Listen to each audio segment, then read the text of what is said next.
তৃণমূলের 21শে জুলাইয়ের র্যালিতে অংশ নিতে ইতিমধ্যে রাজ্যের বিভিন্ন প্রান্ত থেকে সমর্থকেরা এসেছে কলকাতায়। তাদের থাকা এবং খাবার ব্যবস্থা করা হয়েছে তৃণমূলের পক্ষ থেকেই।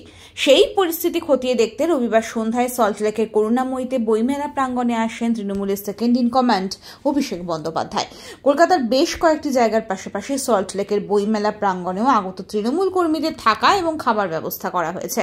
এখানে মূলত উত্তরবঙ্গ থেকে আসা তৃণমূল কর্মীদের থাকার ব্যবস্থা করা হয়েছে।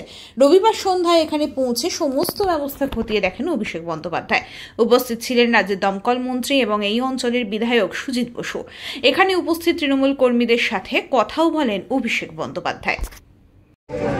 উত্তরবঙ্গের বিভিন্ন জেলা থেকে যারা কালকের এই শহীদ দিবসকে সফল করার লক্ষ্যে বিধাননগর মেলা প্রাঙ্গণে এসেছেন, তাদেরকে 116 বিধাননগর বিধানসভা তৃণমূল কংগ্রেসের পক্ষ থেকে জানাই আন্তরিক অভিনন্দন।